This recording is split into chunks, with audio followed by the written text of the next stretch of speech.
और नरेश जी क्या हाल है? ऐसा है, हाल चाल गए भाड़ में। मैं यहाँ से नौकरी छोड़ रहा हूँ सुरेंद्र, मेरा आज का हिसाब कर दे। इस गार्ड की इतनी हिम्मत, जीजा जी से ऐसे बदतमीजी से बात कर रहा है। और 2 टके के गार्ड औकात भूल रहा है क्या अपनी? हाँ, तेरे मालिक है वो। ये क्या तरीका है बात करने का? और तुझे दिखाई नहीं दे रहा हम लोग बाहर जा रहे हैं? बाहर जाते वैसे टोकना चाहिए क्या? जैसी हरकतें कर रहा है ना, मन तो कर थप्पड़ मारो एक मुंह पे तेरे। और ये क्या बदतमीजी है? नाम ले कैसे बुला रहा है तू इनको? तेरे मालिक है, ये दोस्त नहीं है जो तू करके बात कर रहा है तू। अबे ओ बुड्ढे, तू पढ़ा लिखा तो है नहीं, लेकिन तेरे अंदर इतनी भी अकल नहीं है क्या कि कोई जा रहा हो तो उसे पीछे से नहीं टोकना चाहिए? तुम दोनों चुप रहोगे? मुझे बात करने दो। और पहली बात तो ना नरेश जी, मैंने आपसे कोई बदतमीजी से बात नहीं की, हालचाल ही पूछा है। तो आप भी तमीज़ से बात कीजिए। और रही बात जॉब छोड़ने की, अगर जॉब छोड़नी है तो आराम से जाइए, लेकिन अपने वर्ड्स पे ना थोड़ा सा कंट्रोल कर लो। और हुआ क्या है आपको अचानक से ऐसा, जो आप इतनी बदतमीजी से बात कर रहे हैं मुझसे? अरे मैंने तुझे कितनी बार बोला है मेरी पगार बढ़ा दे, पगार बढ़ा दे, पर एक बार भी तेरे कान पे जू रहेंगी? अब तो मुझे ऐसा लगता है यहाँ पर मैं जितना टाइम भी काम कर लूँ ना, मेरी तरक्की नहीं होने वाली।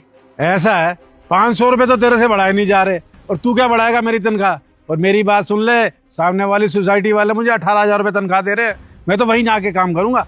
अरे पढ़ा लिखा नहीं हो तो क्या हो गया? इसका मतलब ये तो नहीं है तू मेरी तनख्वाह नहीं बढ़ाएगा।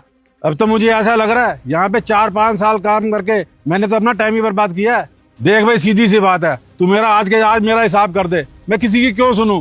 वहाँ पे आके काम करूंगा ना, जहाँ मुझे 18,000 रुपए तनख्वाह मिलेगी। एक तो तू अनपढ़ है, ऊपर से बात करने की तमीज नहीं है। अपने मालिक से कोई ऐसे बात करता है? और ये किस बात की धमकी दे रहा है तू कि नौकरी छोड़ के चला जाएगा? तू क्या नौकरी छोड़ेगा? हम ही नौकरी से बाहर निकालते हैं तुझे। बिल्कुल ठीक कह रही हो दीदी, ये जीजा जी ना ऐसे लोगों को सर पे चढ़ा लेते हैं, इसीलिए ऐसे बदतमीजी कर रहा है ये। अगर ये गार्ड मेरे यहाँ पे काम कर रहा होता ना तो इतना मुंह नहीं चलता इसका। अगर मुंह चला भी देता ना तो यहीं गाड़ देता इसको। तू शुक्र मना इस बात का कि मैं तुझे ज्यादा कुछ बोल नहीं रही हूँ, लेकिन जैसी हरकत की है ना तूने, अगर मेरी जगह कोई और होता ना, यहीं पे खड़े खड़े तेरी उम्र का लिहाज भी ना करता, थप्पड़ मारता तेरे। वही तो, बिल्कुल ठीक कह रही हो आप। अरे चुप हो जाओ यार तुम दोनों, एक बार मुझे बात तो करने दो। अरे रीजन अभी तक मैंने पूछा नहीं है, क्या रीजन है जॉब छोड़ने का? बीच में उल्टा बोले जा रहे हो तुम दोनों, मेरे को बात तो करने दो एक मिनट। जब मैं यहाँ पे खड़ा हूँ ना, तो तुम दोनों को उल्टा बोलने की कोई जरूरत नहीं है। वो बदतमीजी कर रहे हैं तो तुम दोनों भी बदतमीजी करोगे क्या? और नरेश जी, आप इतना टाइम हो गया आपको हमारे यहाँ पे काम करते हुए, अगर आपको कोई सैलरी वैलरी बढ़ानी थी, कोई और दिक्कत थी, तो आराम से आके बात कर सकते थे ना, लेकिन आपने ऐसा नहीं किया। और जहाँ तक मुझे पता है, मैं आपको सैलरी दे रहा हूँ 12,000 रुपये, और वो तो बिल्कुल सही है, लेकिन ऐसे बाहर बदतमीजी करना ना हमारे साथ, ये बिल्कुल भी सही नहीं है। ठीक है, मैं मालिक हूँ आपका, तमीज़ से बात करो। अगर सैलरी बढ़वानी है तो उसके लिए आराम से बैठ के ना बात करी जाती है, डिस्कस करते हैं हम दोनों बैठ के। लेकिन ये क्या तरीका है सैलरी बढ़वाने का?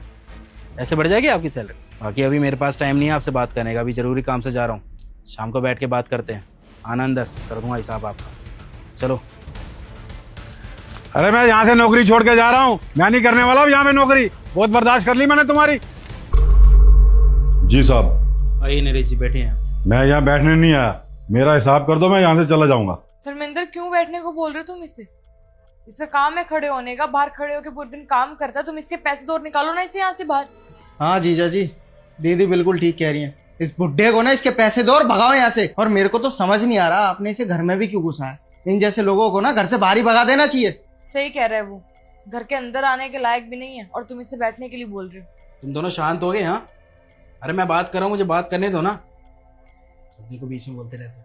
हाँ जी नरेश जी, आप 4 साल से काम कर रहे हैं ना आप हमारे यहाँ पे, लेकिन पिछले 4 सालों में आपने एक भी दिन की छुट्टी नहीं ली, और आज अचानक से आए और बोल रहे हो कि आपको यहाँ पे काम नहीं करना है। तो देखिए, अगर आपको कोई प्रॉब्लम है या किसी चीज़ से दिक्कत है तो आप मुझे बताइए ना। एकदम से ये फैसला लेना मुझे नहीं लगता कि सही है। बाकी ठीक है, अगर आपने मन बना ही लिया यहाँ से जाने का, तो फिर मैं ज़बरदस्ती तो नहीं करूँगा। और रही बात आपके पैसों की, तो देखिए अभी महीना ख़त्म होने में 4-5 दिन है, लेकिन आपने हमारे यहाँ पे 4 साल काम किया है, तो मैं वो पैसे क्या ही काटता आपके। लीजिए पकड़िए, मैंने पैसे नहीं काटे हैं, पूरी सैलरी दी आपको। बाकी अगर जाने से पहले रीज़न बता के जाते तो ज़्यादा अच्छा रहता। साहब जी बताया तो था बाहर। क्या हुआ अंकल जी, उदास क्यों खड़े हो आप? नहीं, ऐसी कोई बात नहीं है। अरे अंकल बता दो, पिछले 5 साल से आप यहाँ पे काम कर रहे हो, 20-25 हजार रुपये महीने कमा रहे हो, फिर भी परेशान हो। हुआ क्या बताइए? अरे 20-25 हजार कहाँ, मेरी सैलरी तो 12,000 रुपए है, और तनख्वाह बढ़ाने की बोलो तो कोई सुनने को राजी नहीं है। हैं? 12,000 रुपये? सामने वाली सोसाइटी में ज्वाइनिंग भी ना 18,000 रुपये से कर रहे हैं, और आप इतने सालों से काम कर रहे हैं, आपकी सैलरी सिर्फ 12,000 रुपये। क्या साहब जी, 18,000 रुपए मिल रहे हैं? आप मेरी जॉब लगवा दोगे वहाँ पे? हाँ हाँ, आपको लगवा दूंगा। ज्वाइनिंग आपको 18,000 से लगेगी। अरे मैंने कितने लोगों की नौकरी लगवाई है, आपकी भी लगवा दूँ, क्या दिक्कत है? साहब जी देख लेना, कहीं आपके कहने से मैं यहाँ से भी जॉब छोड़ दूँ और मेरी भाभी ना लगे। अरे अंकल आप टेंशन मत लो, मैंने कह दिया मतलब कह दिया, मेरी बात वहाँ कोई नहीं टालता। कल ना 11 बजे आ जाना, आपकी नौकरी लग जाएगी। धन्यवाद साहब जी। अरे कोई बात नहीं, कल आ जाना, 18,000 रुपये, और उदास मत रहना, ठीक है? धर्मेंद्र खामखा इसकी बातों में आ रहे हो आप। मैं इन लोगों को ना बहुत अच्छे से जानती हूँ, पैसे चाहिए इसको, अब झूठी कहानी बना के दिखा रहा है कितना मजबूर है, इसको पैसों की जरूरत है, लेकिन इसकी बातों में आने की जरूरत नहीं है आपको। आपने इसके पैसे दे दिए ना, अब इससे बोलो निकले यहाँ से और दोबारा नजर मत आइयो यहाँ पे, समझा? बिल्कुल ठीक कह रही हो दीदी। अगर ये मेरे घर का नौकर होता ना तो इसको तो लात मार के भगा देता इतनी सी बात पे। जीजा जी आपसे कैसे बदतमीजी से बात कर रहा था, इतना गुस्सा आ रहा था ना उस समय, अगर आप मेरे को छूट दे देते ना तो इसका मुंह लाल कर देता मार मार के मैं। ठीक है साहब जी, मैं यहाँ से जा रहा हूँ, मैं यहाँ नहीं रुकने वाला हूँ। और साहब जी मैं यहाँ पे 4-5 साल से काम कर रहा हूँ और तनख्वाह बढ़ाने के लिए जैसे भीख मांगनी पड़ती हो, हर बार 500 रुपये बढ़ा के छोड़ देते हो। अब आप ही बताओ 500 रुपये में क्या होता है? साहब जी एक बार सोच कर देखना, आप मुझे 12,000 रुपये तनख्वाह देते हो और मैं क्या भेजता हूँ गाँव में 5-7 हज़ार रुपये, बाकी मेरे यही खर्च हो जाते हैं। और आप क्या सोच रहे हैं, मेरे घर वाले खुश होते होंगे? बहुत नाराज होते हैं मुझसे। बस साहब जी अब मैंने सोच लिया है, मैं वहीं काम करूंगा जहाँ मुझे 18,000 रुपये मिलेंगे, मैं यहाँ नहीं काम करूंगा। देखो अंकल बात तो सही है, आज की महंगाई के ज़माने में 12,000 से होता ही क्या है, लेकिन फिर भी अगर आप मुझसे बात करते ना तो हो सकता था कि मैं आपकी शायद थोड़ी सी सैलरी बढ़ा देता, लेकिन आपने तो मुझसे बात करना ही सही नहीं समझा और डिसीज़न खुद ही ले लिया। लेकिन हाँ एक बात ज़रूर कहना चाहूँगा, शायद वो मेरी बात सुन के आप अपने ये जो फैसला है ना जाने का, ये शायद बदल लें। अरे साहब जी मुझे कुछ नहीं सुनना, आपने मुझे पैसे दे दिए ना, अब मैं जा रहा हूँ। अगर आप 2 मिनट मेरी बात सुनेंगे उसके बाद चले जाएंगे तो मुझे भी अच्छा लगेगा। देखो साहब जी मैं रुकूंगा नहीं, और बार बार मुझे रोको मत। देखिए मैं ये नहीं कह रहा कि आप मेरे यहाँ पे काम कीजिए, बाकी आपकी अमानत मेरे पास थी, बस यही देना था। जी क्या साहब? ये आपकी मेहनत के पैसे। दरअसल बात क्या है ना, हमारे यहाँ पे जो भी एम्प्लॉय काम करने आता है हम उसका एक अकाउंट खुलवाते हैं, जिस अकाउंट में हम हर महीने कुछ अमाउंट सैलरी का उसमें डालते हैं। वही जब कोई एम्प्लॉय हमारे यहाँ से काम छोड़ के जाता है तो बस उसको ये अमाउंट मिल जाता है। तो आपके 4 साल के हिसाब से मेरे ख्याल से 2,40,000 रुपये का अराउंड हो गए हैं, ये आपके अकाउंट में है, इनको निकलवा लेना आप। बाकी इस अकाउंट के बारे में ना हम किसी एम्प्लॉय को बताते नहीं हैं, अगर कोई हारी बीमारी होती है उसकी या फिर उसे जॉब छोड़ के जाना होता है तब उसे बताते हैं हम। तो बस आप जाने की जिद कर रहे हैं तो फिर ये अमानत तो आपको वापस करनी थी ना। आपको ध्यान होगा जब आपने यहाँ पे ज्वाइन किया था तो एक फॉर्म पर साइन लिए गए थे आपसे। एक्चुअल सैलरी आपकी 12,000 नहीं है बल्कि 17,000 है, आपको बताई 12,000 गई थी। दरअसल क्या है ना, अगर 17,000 रुपये में आपको इन हैंड दे देता तो शायद आप उनको बचा ना पाते, तो इसलिए ये हम इस तरीके का अकाउंट बनवाते हैं, उसमें 5,000 रुपये मतलब जिसकी जितनी सैलरी होती है उसके हिसाब से जमा करवाते हैं ताकि उसकी सेविंग्स हो सके। ये बस अकाउंट हम इसलिए खुलवाते हैं ताकि आप जैसे लोग जो हैं वो थोड़ी सेविंग कर पाए। बस यही कहूँगा कि 4 साल के हिसाब से हर महीने 5,000 रुपये जमा किए हैं तो फिर 2,40,000 रुपये हो गए हैं। आप प्लीज़ नरेश जी इन पैसों को ना बर्बाद मत कीजिएगा, किसी काम में लगाइएगा। क्या साहब जी ये सच में पैसे मेरे हैं?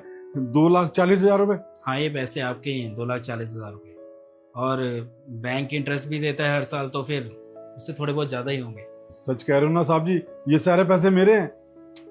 जी बिल्कुल, ये आप ही के पैसे हैं।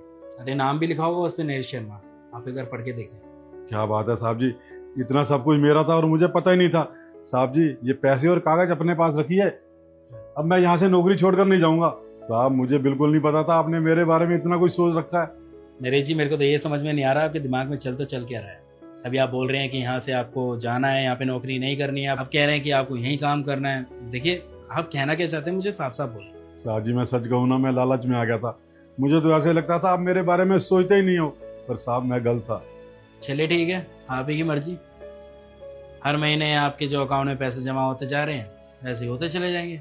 बाकी रही बात आपकी सैलरी की, तो अब मुझे पता चल गया कि आपको इन पैसों में दिक्कत होती है और अभी अकाउंट से पैसे निकालोगे तो ऐसे ही खर्च हो जाएंगे। तो मैं एक काम करता हूँ, आपकी सैलरी 14,000 रुपये कर देता हूँ जो इन हैंड आपको मिलेगा, ठीक है? तो इसका मतलब आपकी सैलरी 19,000 रुपये। बहुत बहुत मेहरबानी साहब जी। और साहब जी मुझे माफ़ कर देना, मैं उस लड़के की बातों में आ गया था, तभी मैंने आपको उल्टा सीधा बोल दिया। साहब मैं अपनी गलती की भी माफी मांगता हूँ। साहब जी अभी ये पैसे आप अपने पास रखो, जब महीना खत्म हो जाए ना तब मुझे देना। और हाँ, जो मेरे पैसे आप हर महीने बैंक में जमा करवाते हैं वो भी करवा देना। Uncle ji I am sorry, मैंने आपसे इतनी बदतमीजी कर दी। वो क्या है ना कि आप धर्मेंद्र के साथ बदतमीजी कर रहे थे, तो जाहिर सी बात है किसी भी बीवी के सामने उसके पति की कोई बेइज्जती करेगा उसे तो बुरा ही लगेगा ना। हाँ अंकल जी, मुझे भी माफ़ कर देना, मैंने भी बहुत ज़्यादा बदतमीज़ी कर दी आपसे। अब आप ऐसे बदतमीज़ी करोगे तो छोड़ूंगा थोड़ी, गुस्सा आ गया था। हाँ अंकल जी, प्लीज़ महक को माफ़ कर देना। वो क्या है ना, ये दिल की बुरी नहीं है, क्योंकि जिस तरीके से आपने मुझसे बाहर बात की, बदतमीजी से मेरा नाम लिया, तू करके बोले, तो बस इसलिए ऐसा रिएक्ट कर गई है। साहब जी आप लोगों की गलती थोड़ी ना है, गलती तो मेरी थी जो मैंने आप लोगों से बदतमीजी की। ठीक है साहब जी, मैं अपनी गलती मानता हूँ। मैं गेट पे जा रहा हूँ, गेट खाली पड़ा हुआ है, कोई चोरी चकारी ना हो जाए। ठीक है साहब जी। ठीक।